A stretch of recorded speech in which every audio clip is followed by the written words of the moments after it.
Hello everyone, what's up? Princess12 here with another review of a Star Wars project. Today we are taking a look at the first two episodes of the new television series on Disney Plus, Skeleton Crew. And yeah, so far it's pretty good. I am certainly more optimistic about this show thus far than I was about Acolyte, and even Acolyte I was like, oh, it's fine. I think I could like this, and then it ended up being the Acolyte, unfortunately. But so far, there's nothing, there's no big red flags jumping out at me about this show quite yet. So far, everything is pretty charming, and I'm loving it so far. So let's just go ahead and dig right into the show. So I've kind of been looking forward to this for a long while because as things have kind of gone on, there's been a lot of kind of I think a general malaise about a lot of Star Wars projects lately, where it's like they announce something and it either doesn't happen, or the ones that end up actually happening, people are just kind of like meh about. Where in terms of like, I'm talking about pre-release stage. So it's like the Acolyte was coming out and there was it's like it ended up not being great, but there was already kind of a lot of people acting. There was a that show really had an uphill battle and it didn't quite make it, because even before it came out, there's a lot of people going like, I don't know if I'm going to like this. I've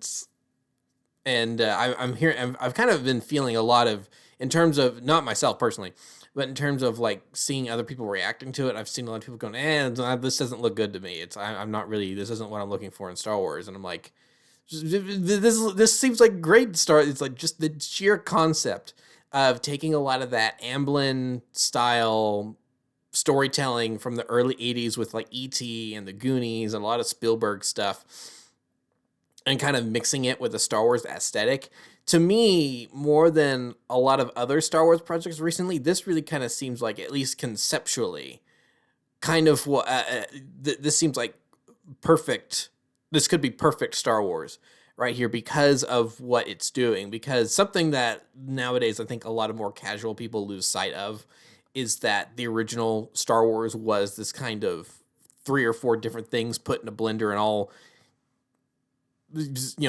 blended together into this new thing. But it was, if you look closer, it's got all these old things. Like there's a lot of Kurosawa in there. There's samurai influences. There's Western influences. There's World War II story references, influences from like the Dam Busters and stuff with the Death Star trench front. So it's like Lucas, it's like obviously Flash Gordon, because he wanted to make Flash Gordon, but he couldn't. And so even down to the music, where George basically told John Williams, it's like, yeah, do like the planets, like that one composer that did like music for like the different planets and stuff.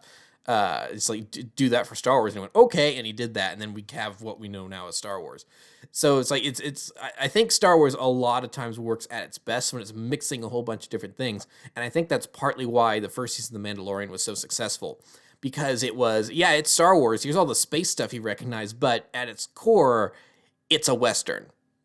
That first season was really, it's a Western. And while I still love seasons 2 and 3 of The Mandalorian, I think they're good. That is something that I think has turned people off over time, is that as time has gone on, The Mandalorian has become more typical Star Wars stuff, where it's more integrated into the galaxy, and there's crossover characters. Well, oh, here's Luke Skywalker at the end of season 2. It's like, oh, we're doing all these Clone Wars crossovers. Oh, here's Ahsoka Tano, and now she's got her own spin-off show.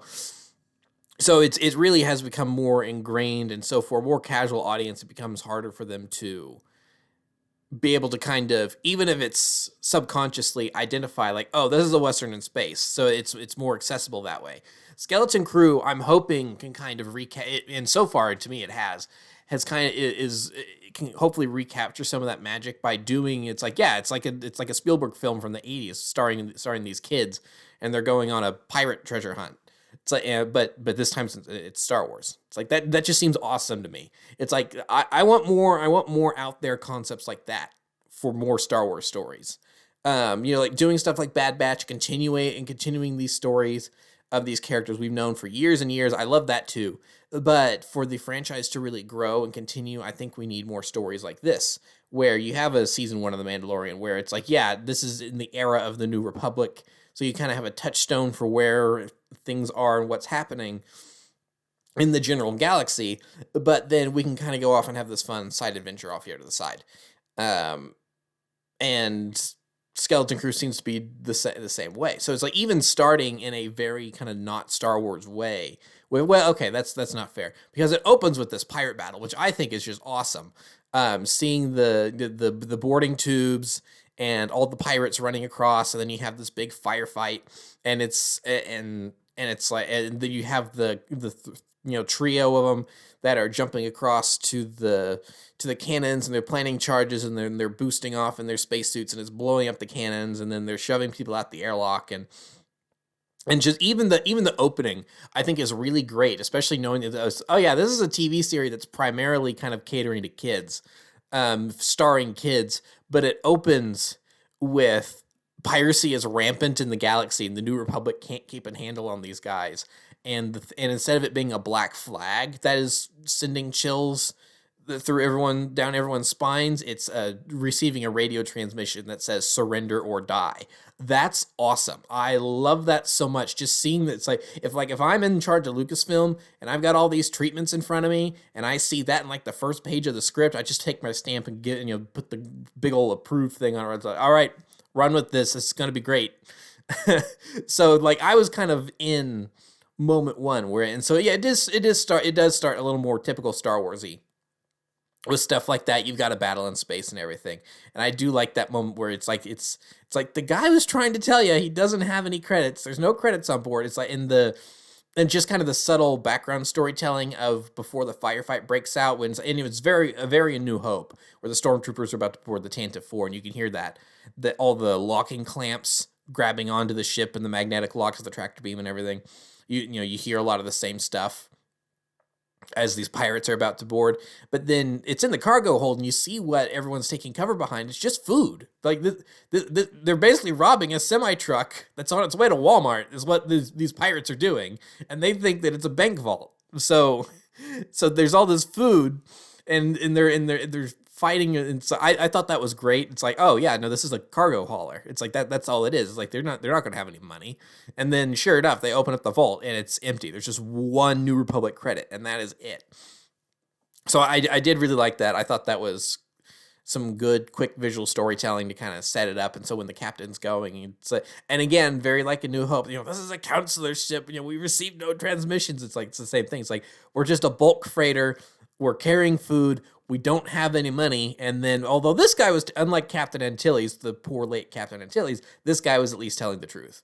And so, yeah, it's just an empty bank vault. So yeah, that was cool. But then after that, then we actually moved to our new planet, At-Aten, which comes from the fact that people fight over, is it AT-AT or At-At, which I kind of roll my eyes at. It's like, okay, haha, very funny. That's like a level of meta I didn't necessarily need, but whatever, it's funny. And so yeah, we have these kids in this suburb, and it's like, and there's these, all these kids look like they're around like somewhere between 10 and 12 years old. The girl, Fern, I think her name is, she definitely seems the oldest. I'd say she strikes me as being like 12 years old or something like that. So probably the oldest of the group, which is why she's taking charge a lot. And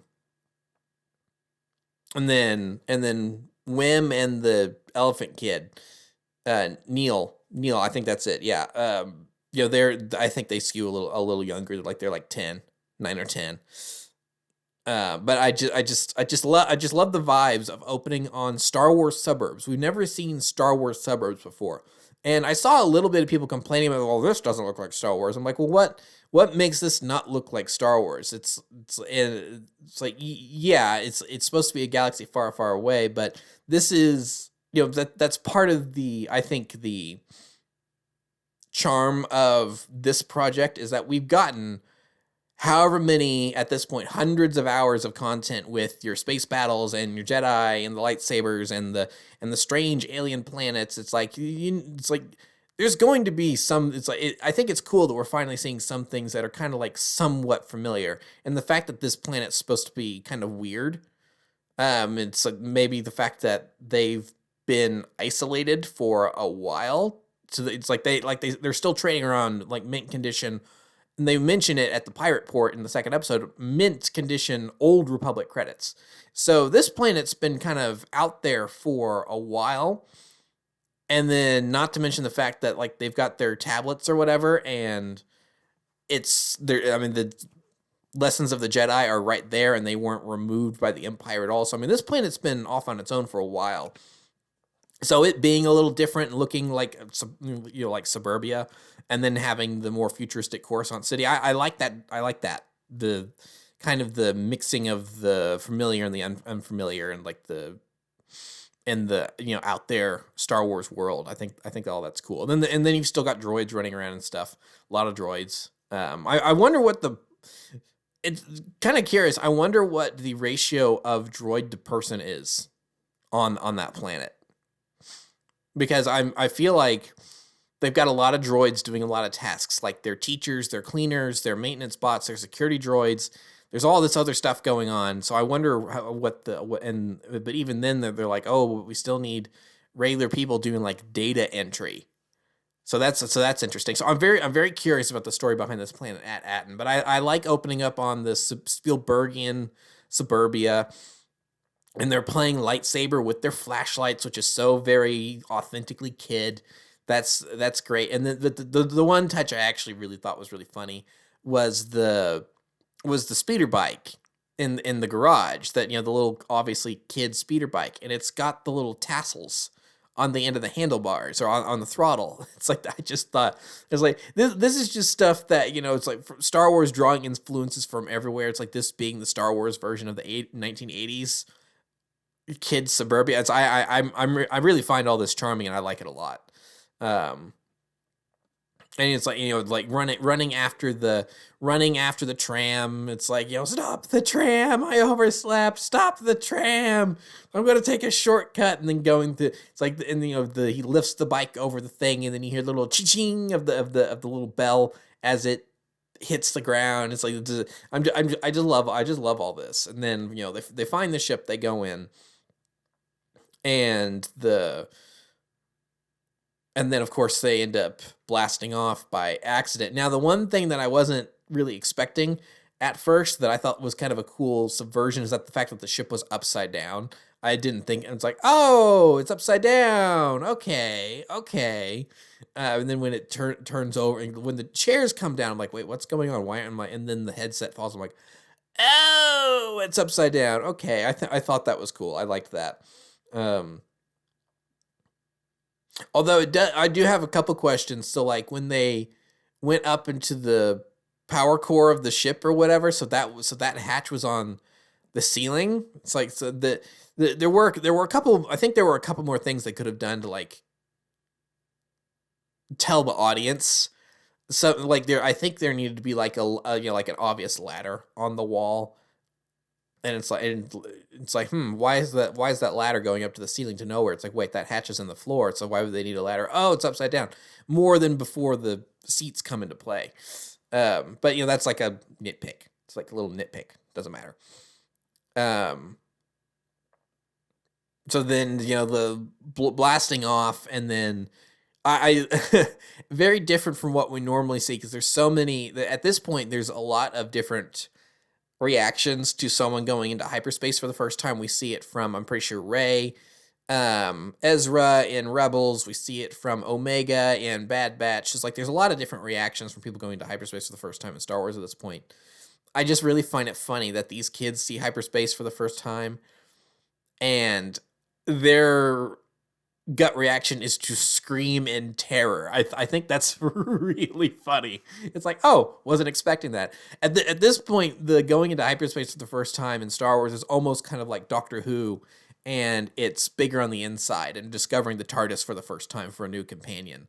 And it's like, what are they going to say? And then you have that. You have moments where it's like you get the tip. The Doctor's expecting it, where he's mouthing. It's like, it's bigger on the inside. Is it? Haven't noticed with Martha Jones. But then you get Clara Oswald, or Victorian Clara rather, where she's like, it's smaller on the inside. It's smaller on the outside. And 11's like, okay, then it's a first. It's like, I like how it's like you think you know what to expect, and then every now and then they change it up. So like these kids yelling in terror as they go into hyperspace. Pretty funny. I really liked that. And that was a great way to end the first episode. The one thing that I just wasn't, I suppose, just too thrilled about so far, at least in the show, is probably the dad character, Wim's dad.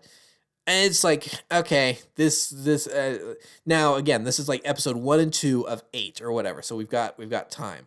But so far I'm like, okay, this seems like the typical dad who's gonna go, oh, I'm sorry. It's like, and again, it's feeding into those 80s tropes. You saw a lot of that in the 80s and 90s in the movies and the TV. It's like, oh, I'm sorry, I'm the overworked dad and I didn't pay enough attention to you.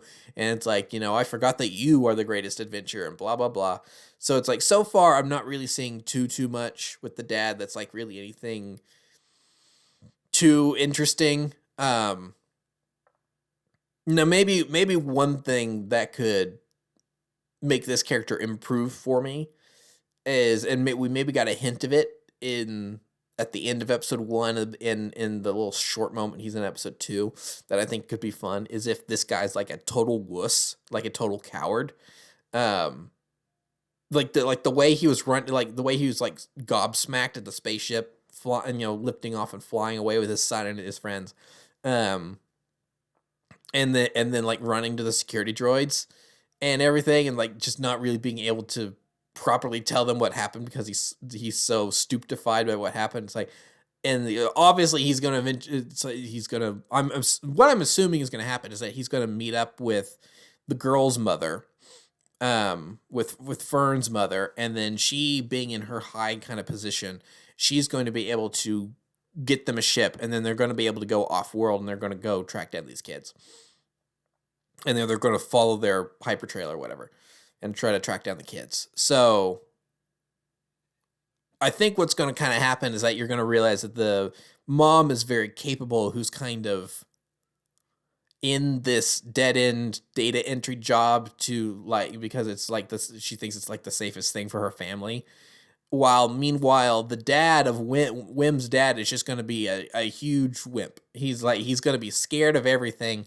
And together they're going to kind of have to understand that they need to do what's best for their kids. And what they've been doing thus far hasn't maybe necessarily been the best for their kids. And so like seeing the dad kind of overcome his fears in some ways, could be fun. And the way maybe he's going to bounce off of Fern's mom. So it's so I'm not, so like I said, so far I'm not too thrilled with the dad character, but I could see this moving in a direction where I could go, oh, you know what, that was a really solid arc. I like this character. So we'll see what happens. I think something that's important to talk about off the, I say off the bat, I've been going for 20 minutes at this point, but I yeah, I think something that's important to talk about is that so far I am liking the interactions between the kids. It feels very elementary school, and I think that fits because of their age. I like the fact that Fern is calling them the stinky boys or whatever. It's very playground. Ooh, don't touch me. You have cooties stuff. Very elementary. I remember that age well. And the claimsies. It's and the Neil just going, well, she's claimed claimsies, so it checks out. It's like, that gave me like Christmas Story vibes, where it talked about the proper etiquette and protocol of the triple dog dare and everything. I really liked that. It's like, that's claimsies, it checks out. Those are the rules of kiddom after all. It's like, we can't shirk them. So, but then Wim's like, okay, when we get inside the ship, then we can call claimsies, because they only claimed the outside of the ship. It's like all these different little kid loopholes and stuff. It's like, and the way they're bouncing off one another and everything. And Jedi 1 to Jedi 2, I found something, but don't tell the girls. And she grabs the walkie-talkie, and it's like, don't touch anything, you doofus. It's like, I'm liking this interaction between the kids so far. I think that, and each one is distinctively different. But they've got shades of, it's like because there's the 2 girls, the 2 guys, and like you can kind of see a similar partnership between each pair, where Wim is more outgoing, Neil's more subdued. Where Fern is more outgoing, and the tech girl, whose name I'm not remembering yet, where she will take some initiative on her own, but at the same time she would prefer not to. Which is in contrast to Neil, who's very much, he's kind of in the brainwashed, I just want to become a data analyst or whatever. He doesn't really care too much about, like really like going on an adventure or everything, because he's the first one to go, oh yeah, it's oh no, it's oh no, it's like, it's your dad, we're gonna get in trouble and everything. It's like, well, my parents are worried sick, right? He's wanting to be the normal kid, where Wim and Fern are definitely more. It's like, no, we want to actually go out and do something. So so it is, and then of course those two like lead personalities between Wim and Fern are clashing. But Fern, I think, like I said, being slightly older, she does strike me as like a year or two older than Wim, does kind of give her a little bit more authority. She's got a little bit more know-how. And I think this is where it's going to come back to like her mom actually having been an adventurer at one point or something. And has kind of been hiding out on the planet and has, started a family and everything, and is just trying to lay low and keep the family safe. Because this kid has instincts, like stealing a blaster from a pirate and shooting the ceiling to kind of stop everyone in their tracks, and then the funny gag of the bit of ceiling falling down, because that's something you never really see. It's like, that's funny. Yeah, that did damage the ceiling. So seeing that, she's got in being able to lie so easily and weave these stories. Like, she's very creative.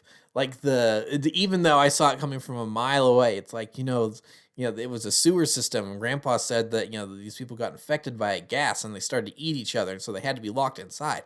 If you listen closely, you can hear them still trying to bang, clang, or, scratch their way out or whatever. And then she bangs the shovel on the side and it scares the boys. And it's like, you two are too gullible. It's like, she's very creative. She can come up with a lot of stories on the fly. She managed to convince SM33 that she's the new captain, which I love this droid. I really hope they didn't write him out after one episode. I doubt it. Nick Frost voicing this navigator pirate droid. The fact that he's got the missing eye, so just a lovely design for a droid, because it's kind of reminiscent of K2SO, but clearly he looks a little older. Definitely, kind of probably High Republic era, if I did take a guess. But his face, the way the face is, like I said, kind of reminiscent of K2SO, but like a way older model. And to the point where it almost looks like a skull. So the fact that he's got a missing eye and then the little mouse pokes out of it, I really hope the mouse comes back, because I think that would just be a hilarious sight gag and like kind of character combo trait if SM33 just always has this mouse poking out of his eye or something. I think that would be really funny. I'm worried that they're part of the gag is because this is the whimsy of the 80s and whatever. There were a lot of animal sidekicks, and it's like, oh, we could train the mouse to get the key, and then the mouse just runs off and is never heard from again. That would be funny, but at the same time, I do kind of want the mouse to eventually find its way back to the group and go back to its home in SM33's eyes. Actually, now that I think about it, that may be where the mouse went. The mouse is maybe going back to his home inside SM33's eye, and he's going to, do something to wake up the droid, and then the droid's going to run amok and help rescue them from the jail, along with Jude Law's character, who's definitely not a Jedi. I'm just saying that right now. He's not going to be a Jedi. Now, maybe is he Force sensitive? Don't know. Time will tell. I think it could also be very likely that he's just got magnets in his hands, or not in his hands, but hidden in his cloak somewhere, and that's what he used to get the key. And he was just like trying to. It's like, no, he's been biding his time to find a way to escape. And he was clearly the pirate captain in the first episode. But yeah, I'm not fooled by that at all.